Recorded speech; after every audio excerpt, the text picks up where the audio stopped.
with you, Pirate Radio Live. Pirates, a winner, and in blowout fashion. 12 runs in the 8th inning after trailing 4-0 the entire game, and East Carolina comes away with a victory. Mike Mullis is here. He's smirking about something. What you got, Mully? I just slid over to where Coach Mack was, and it was a little warm in here, and there was a lot of excitement, but I felt like I was going in to catch in like the 7th inning and putting on the other guys' catching equipment. This is Coach got a little hot in here. Got a little hot in here, did it, Coach? All right, there you go. Shirley Rhodes is here. Mully also mentioned that Shirley, and boy, now I see it. Yeah, it's blingy. Shirley rocking the bling. Bling, today. I'm telling you. Icy. Well, it was funny too. Shirley's cold over there. Well, yeah, and the shirt, it says I am a Erper, but the way I was sitting, I could only see the top of the F, and I could not see the P, and I had to lean up because I thought it said I'm a farter. But it says I'm an Erper. Okay. So, not sure what an Erper is, but Shirley is one. And whatever Erpers are, they rock the straight ice. Yeah. Ice. Erpers are referred to as those who are fans of a television show called Winona Earp. It's Earp. Yeah, it's kind of a mixture of history with Wyatt Earp, but it's based off of a comic book. But it's used to come on the Sci-Fi Channel, and they have conventions every year. And that was one of the reasons I was up in Niagara Falls, is there was a convention up there for the television show, so I went up there. Molly, rather than poo-pooing this question as you normally would, just answer it. Just play along. Okay. If you were to nerd out and go to your favorite TV show's convention all time, what convention would you be at? I mean, this is a terrible answer. But does Sports Center have a baseball tonight? Dan Patrick. I think that would be a cool one. Yeah, that'd be cool. But Peter Gammons. I've never. I mean, there's Mully over at the Peter Gammons table. There's shows that I've liked, but nothing that I'm not to that degree. Not to that degree. All right, fair enough. Well, I will say that I've never attended conventions. I mean, I was fans of TV shows. I had my favorite TV shows. But this one was actually the first one that I've ever actually attended conventions that are specifically geared towards this particular show. So, and this is my 5th con. So, but it's the only one I get to go to this year, because the only other one that's scheduled for this year is in October, is during football season. Yeah, so that's a no-go. That is a no. All right, let's recap it. East Carolina, a victory today over Rice, and for a long time, Mully, it did not look like that was going to happen, although to Chon's credit, he said, hey, we just need one big inning. But the way East Carolina was hitting, did we go 7 complete without a hit out of the infield? 2 bunt singles. Yeah, 2 hits going into the 8th. Both bunt singles. So how do you describe what took place there in the 8th inning? How much was that East Carolina? How much of that was Rice absolutely imploding? Well, it opens up with the fly ball that looks like it's going to be fairly routine, and the right fielder just loses it in the sun, and you lead off triple, if you will, or 3-base error, whichever way they scored it. But then it just became take advantage, and the Pirates did, and they did that off of Rice's guy out of the pen. He's their, he is their go-to closer. He's their stud, and Pirates put it together again. Not necessarily poetic. A lot of kind of C&I dogs and, balls that just found holes. And, Dixon Williams, the epitome of that, with kind of check swing single through the gap or through the 5.5 hole. But, they put it together, man. And then, Starling caps it off with the foul ball home run, and then comes back and hits one to right center field. So he pulls one foul to left, makes an adjustment, and hits one out of the park to right. And look, at this time of the year, when you get Jacob Starling to the plate, I almost have an expectation that he's going to do something special, because we've seen him do it so many times, none bigger than what he did, in the Texas Super. But he just has a propensity for doing those types of things. And quite honestly, he's a guy that, even early in the season, as we're watching games and talking about the Pirates, he struggled fairly mightily early. But he's always a guy in his time here at East Carolina that just has played much better as the temperature climbs. So, they just put it together, found a way, and then, Danny Bill came in, kind of interestingly enough, but Danny comes in with the big lead and just is really good. He does walk a guy, but the last guy, he buries that slider down and in on the left-handed hitter and screws him into the ground. So, good little outing, little, I don't say confidence, but I don't think at this point in Danny Bill's career he's looking for confidence boost, but a good outing nonetheless, and they can go to the beach tomorrow and enjoy it. And these things kind of get lost in the shuffle if you lose this game, but you kind of go back earlier and say kudos to Ethan Norby, gives you 5, gives up 3 runs. Some of that was his own problem with the throw over to first. Right. 2 of those 3 runs score on that one play. But 5 innings for him. DiLorenzo did pretty well, got in the jam. They bring in Wallace, who does walk in a run. How about Rick Wild Thing Vaughn Wallace gets the win today, Mully? 1 inning pitched, 3 walks. Yeah, gets the win. I mean, it's timing is everything. And the big deal with Norby, going back to that, is, you roll him out there going, okay, we'll get 1 time through the lineup and then we'll evaluate. And then if we get a 2nd time through the lineup, then we start to really become a little nervous because you give college hitters a chance to see a guy 2 or 3 times, especially. I mean, there's no mystery when Norby's out there. He's trying to get you out with the breaking ball, especially Rice. I don't know this time, but when we had him this weekend, they had 5, 6, 7 left-handed hitters in a lineup, which is a really good matchup, for Norby. So, big outing there, and it all feels a whole lot better now than it did about an hour and 15 minutes ago when it was a 4-0 game and the Pirates seemed fairly listless. But great win. It starts to bring in, again, the question, is this kind of a team of destiny? And, all the questions that kind of revolve around seeing Zach Root and Lester Shinkman. When will that happen again? And, folks, I think you might as well just resolve yourself to just be excited if you see them, but go with what you got, because I know that's what the staffs had to kind of settle into. And, again, man, Colby Wallace has been big. I know today wasn't as good as his first outing, but just finding him and getting him some innings is going to pay dividends down the road. So, Mully, you said that, coming in here and then when you first got here to the station, you were starting to think, all right, if we go Wednesday, what's it going to look like? Well, now, take that scenario out. We go again on Thursday. What does this do for the pitching, setting up the rest of this thing? I mean, obviously it extends you. Thursday, you're getting close to Trey Savage. They could potentially go with Savage. I think that'll probably be dependent upon the matchup, who they get.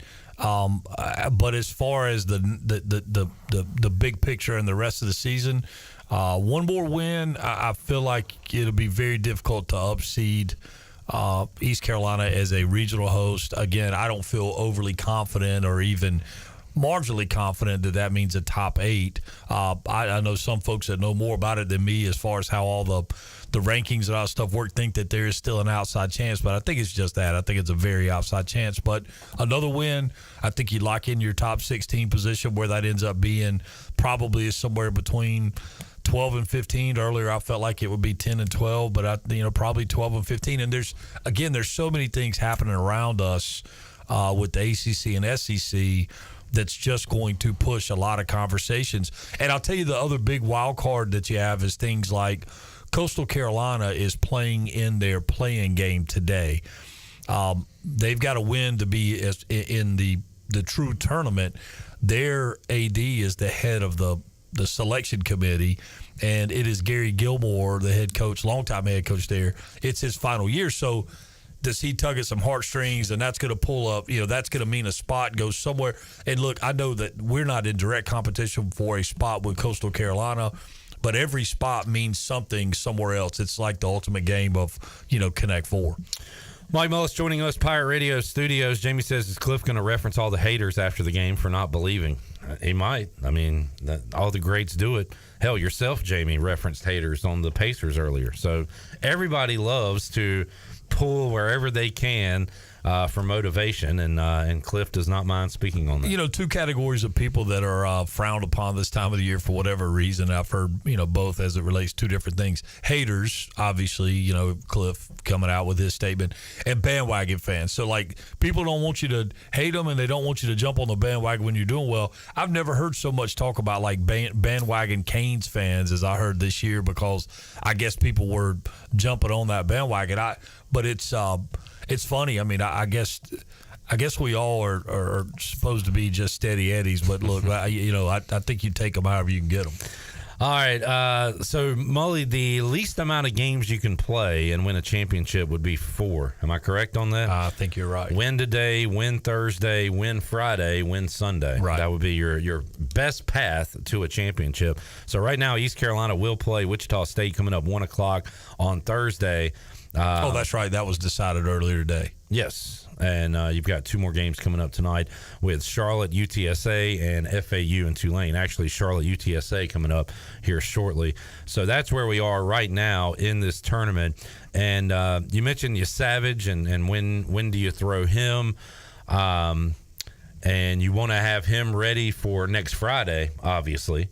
So, yeah, you give him Thursday or Saturday. I guess you'd rather him go Thursday. Well, he's on schedule right now. His last outing was on Thursday. Correct. Yeah, so that's his schedule. But I would think you probably go with him. And I think it's hey, win this game and then whatever happens. And again, who knows how they've got this thing kind of scheduled out. And if you don't go with him, I mean, I guess you go, we could see Richie in the opener. We could see Kaler go in that kind of opening one time through the lineup spot. We've seen Groller in that spot. So, I mean, I think, it's all in play. And quite frankly, from what I understand, Wichita State did throw their donkey today, so you're getting, their guy that's down the line. And, man, today was just so huge for numerous reasons. If you want to win this tournament, you need to win this first game. But from the RPI, the hosting a regional, it's almost like a giant sigh of relief that you get out of here with a win over Rice. Yeah, no question. I mean, and again, it goes back to the key losses that happened through the season that seem like isolated incidents. If it's the UNC Charlotte, if it's the South Florida loss, if whatever, those kind of anomaly losses that you just almost like find ways to lose games. But it's all big right now. And again, when you're in a conference that doesn't garner the most respect nationally, you need to make sure that you are head and shoulders the best team in the conference, and a couple more wins, then everything is kind of forgiven. Mully, it's almost like you released a statement so you wouldn't get questions about Root and why Lunsford-Shankman, but I am going to circle back to that because Jamie is asking about Root. I talked to Wyatt Lunsford-Shankman yesterday. He gave I think company line, but I think he's honest when he says, I'm good, I'm ready to go. So he says he feels good. We might see him this week. You heard anything else about Zach Root? No, I mean, obviously everybody, and I've had more questions asked, but the questions that are asked are typically people that are asking me to validate their theories. And there's so many theories out there, and there's a lot of conversation about improprieties from other schools and all these things. And look, folks, we could guess, we could speculate, we could try to draw lines and try to remap the scene of the crime or whatever. But at the end of the day, we don't know. It's not really our business to know. What we've got to do is place faith in the fact that Cliff Godwin and his staff will get those guys out there in time if it's at all possible. We asked Wyatt Lunsford-Shankman yesterday about Zach Root. I thought he gave a great answer, not for us because we want to know everything going on, but for the situation. He said, I can't answer that.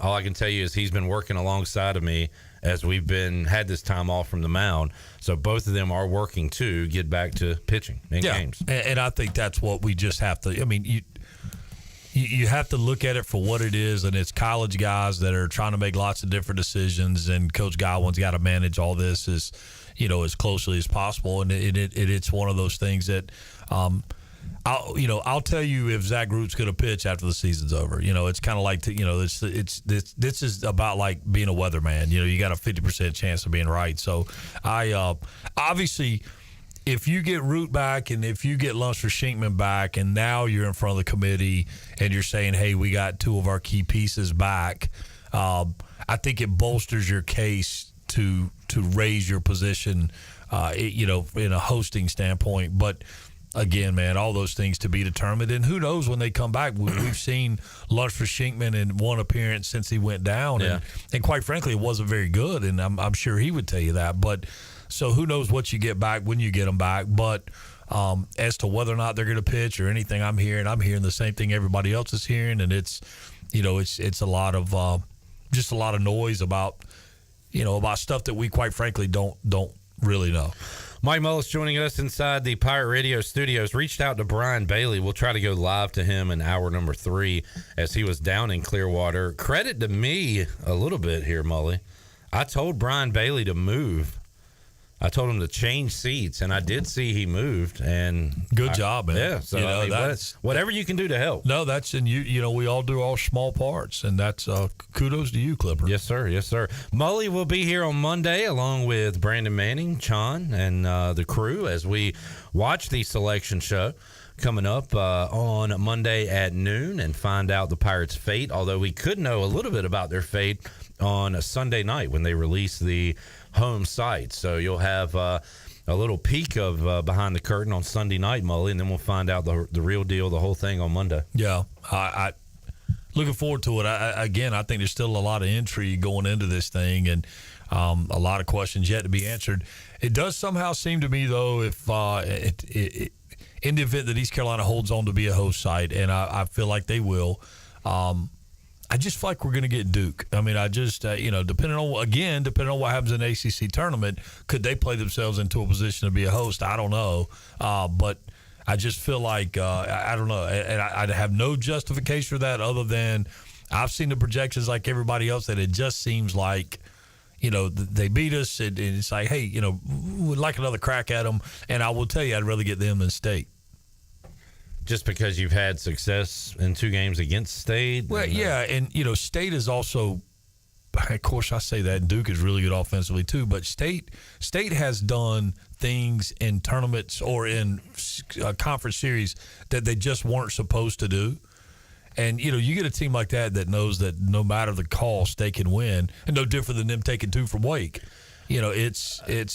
They're a scary club to me. And I honestly have not watched a lot of Duke baseball. All I know is what I've heard and that they can rake. When we saw them at Clark LeClaire Stadium, ECU pitching did pretty well, but their pitching was the key in that game. No, their pitching, our bats down. Their pitching is really good. They have a big-time number 1. And you got to remember that night they didn't score a ton of runs, but they left like 13 guys on base, if I remember correctly. So they stranded some guys. Let's just call it what it is. Regardless of where we end up in the hosting ranks, you're going to get a good number 2 in here, and it's most likely going to be ACC or SEC, and that just is what it is.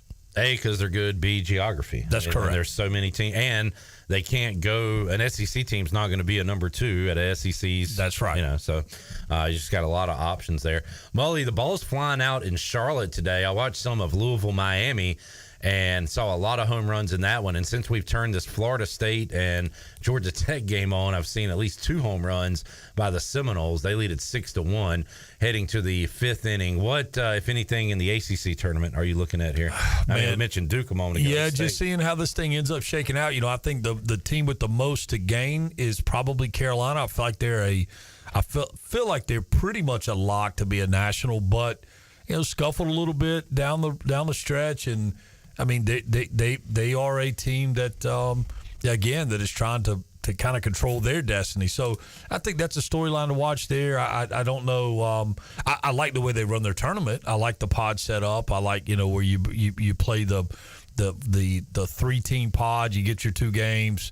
Then the winner of that comes out, and then you match up the winners, and then it's one game kind of winner takes all. But in that system, real quick, as I do want to touch on that. So you play a guaranteed 3 games, no matter how many times you lose. I think it's 2 because you're in your pod. You have 4 3-team pods, so you play in your pod. 3-team pods. You play in your pod, and then it goes into a semifinals. And then the winner of each of those matches up, and then you go to championship. Yeah. Okay. All right. So you play. Okay.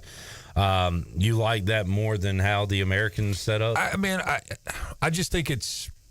I think it's more manageable, if that makes sense from a coaching standpoint. And because there's no losers bracket, right? You know who's in your pod, so you kind of can set your pitching accordingly. And we talked about ECU playing 4 games would be the best case scenario. In that scenario, same deal. You're playing 4 regardless of what happens. You don't have to worry about losers brackets. I guess. No, right? there's no. Yeah, there's no. Yeah. So you come out and you're 4 games to the house. Yeah. All right. Fair enough. Question coming in for Mully. Have you heard any thing about your Savage's health? Hey, I know he was a little shaky in his last outing. I think some of that was maybe a little bit overpressure and probably a little fatigue. I mean, let's be honest, he's thrown a lot. But I think he's fine. I mean, I certainly have not heard anything negative. The little turn of the ankle that he had at first base, he seemed to bounce back from that reasonably well. So, I mean, I have no reason to feel like there's anything wrong with you, Savage. I certainly have not heard anything to that end. Mike Mullis joining us. We'll take a break. You want to head out or stay in? I can hang for a little bit. Let's hang another segment. All right, back with you, Pirate Radio Live. Welcome back, Shirley. Hello, Chan. Or as he's been called around these parts, the Handsome Chan. I'll take it. Mike Mullis here. Come on, Chan. Come on, Chan. Here on we'll try to hook up with some of the Pirate players. I want to talk to Jacob Jenkins-Cowart tomorrow while they have a day off and ask him how tough it was in right field, because he battled a ball or two and made the play, while the right fielder for Rice had an absolute horrific time out there. Tough. Yeah, he had a tough day. He was caught in a Chinese fire drill a couple times, getting spun around, and couldn't quite get any glove on the one. That was you don't normally see that out of Division I outfielders. Yeah, just a rough inning, and even that last one he caught was an adventure. Yeah, he overran that ball clearly, kind of caught it behind him, but. All right, I'm looking at Warren Nolan right now, Mully, trying to see. So East Carolina sitting at 16 in his live RPI right now. And if Pirate fans, now that East Carolina's won and we got baseball ahead of us tonight and a full day Wednesday before ECU plays again, if the Pirates want to do some scoreboard watching here, where do we go? Do we go ACC tournament? Yeah, man. Elsewhere? So I think it's the biggest bearing over where everybody's going to settle is what happens with Duke, Wake, State. Do one of them end up coming out of the conference tournament, playing themselves into a position that affects the regional hosting from a proximity standpoint? So, I mean, again, the RPI, there's so many different things that go into this stuff. I mean, there's a good question. What should we be looking at? Man, and if you can figure out exactly what the answer to that question is, even in talking with guys that, and Coach Gary Overton being one who's been, involved in the NCAA for however many years now, obviously in the baseball side, still goes and, runs sites for the NCAA. There are so many different deals. And what it comes down to, again, going back to something I said earlier, the folks at Coastal Carolina feel like because their guy is running, their AD is running the committee, and he feels like he can tug on some heartstrings. How do you measure that? How do you measure those scenarios when you're looking at this field? And it's not as cut and dry. You can't observe the total body of work, and you're only trying to carve it down to 4 in college football, right? You can look at that and know, okay, these are what's 6. I'm drawing a blank. Playoffs well, this year we'll have 12. 12. Yeah. There's so many more moving parts, and like Indiana State, I watch as much college baseball as most people, or more than most people. I can't tell you anything about Indiana State other than they're having a great year. So I don't know. I know that their conference is not wonderful. I don't know that it's even any better or worse than ours. I know that their RPI has been pretty good all year, but I don't know anything about them. I feel like, I could be wrong, but like the legacy factor, like if a team's been there, like ECU, I think is looked at pretty highly amongst the baseball no question community. about it. But how about Indiana State hosting last year? Does that have anything to do with this year? Like, what did they prove in their hosting last year? And the flip side being, it is a fact that if East Carolina hosts, it will be a sold-out crowd. It will be a great environment. The NCAA will be in a position to have a great event and a potentially even profitable event, and how much of that has bearing. I hear that certainly has bearing on decisions. If it comes down to, East Carolina and somewhere else, let's say it comes down to East Carolina and Duke, are the facilities at Duke adequate to host? Now, they have had some upgrades, but their facilities are questionable at best. So, I mean, how much of that plays in? And do they throw in the bid goes to Durham or something like that? Well, like, right. If it's available, if that's but then you put a regional in a pro park, I mean, you lose a little bit of what it's all about. So, and not that, and I say that, I know that East Carolina played at Granger Stadium. Playing at Granger Stadium is a totally different animal than playing at the ballpark in Durham. So playing at Fleming Stadium over in Wilson was a total, and we're talking about decades ago. So, so many things have changed in the college game. So I when I say this, and in all sincerity, I am guessing like everybody else. And I talk to people that are far more well-versed in this than the average person, and they're going, well, if this happens, this could happen. I mean, even listen to Aaron Fitt. Aaron Fitt, who does this for a living, doesn't have a real firm grasp on anything past the obvious, which is the top 5. Yeah.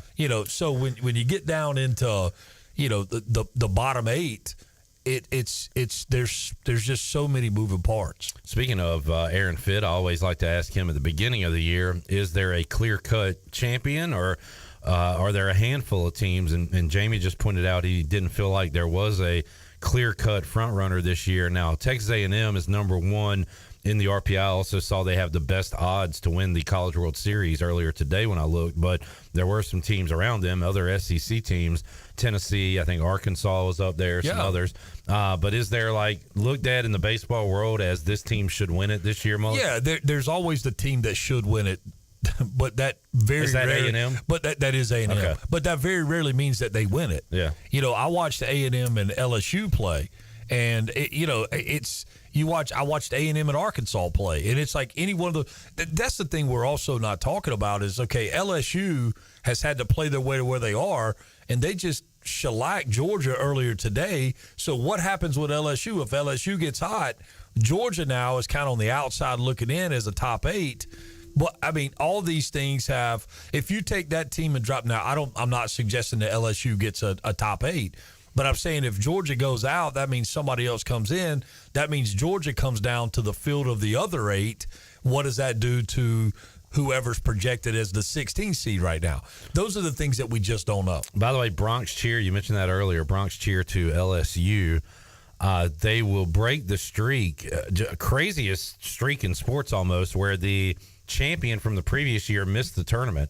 It had happened with Mississippi State and Ole Miss, and looked like for a while it was going to happen to LSU, but they've kind of played their way in now, right? Yeah, they got in, and they're playing good baseball. LSU's problem, they can pitch, they can hit, they don't play a ton of defense, and one of their big Achilles heels is having Tommy White at third base. He is absolutely atrocious as a defensive third baseman. Do you not DH the guy? I mean, I guess part of his deal going over there, again, word on the street was that he gets to play third base. All right, there you go. We had Gromsland Bigfoot in the chat. We like hearing from Gromsland Bigfoot. The A-Sun has 2 4-team pods. The top 4 teams in Group A, bottom are in Group B. 3 teams advance from A and 1 from B in a single elimination bracket. Yeah. That is funky. That's we don't know what else to do. That is odd. Yeah. The other thing, and I'm glad he brought up the A-Sun, not that they're overly relevant in this conversation, but what about the Sun Belt? What happens with that conference where you had Troy win it? Coastal has to get into the play-in game. You've got Louisiana Lafayette. I mean, you've got really, really JMU's out there. How does UNC Wilmington? How does all this shake out? Because I was asking about the CAA as well. Because you look at these conferences that are Sun Belt, CAA, that are, quite frankly, perceived to be better conferences and based off the numbers, better conferences than the AAC. How does that? What bearing does that have on who ends up, in a position to host? So, I mean, again, just so many questions. I hate, I want to be able to say, here's what I think. What I think is sit back, watch it, enjoy the ride, and it'll all be over Sunday, and we'll know more. And then on Monday, we'll tell you exactly what happens. Correct. When we are here for the selection show, and we'll be watching that, hanging out with you, answering your questions, taking your comments. It'll be a lot of fun with Mully, B-Man, Chon, and the crew on Monday. Mully. More importantly, what's for lunch that day?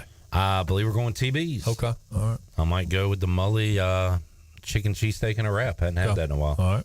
Good call. What are you rolling with? That'd be good. All right. Well, Chandler, what would you order? You got to go off menu, right? You can't go. No, grilled boneless wings. All right. Side of celery, and I might do a house salad. Add grilled chicken. double roughage, and double protein. So today for lunch I typically a lot of times do the grilled boneless with carrots and celery as a side. It's kind of my go-to at lunch. I'm not out of TVs yet. Good. I can stick with it. I'm glad they have diet options over there for people like Chandler. And there's not a ton, but that is a good one. Mully man, thanks for pulling a doubleheader with us today. Yeah, you were here a while. Caught both ends.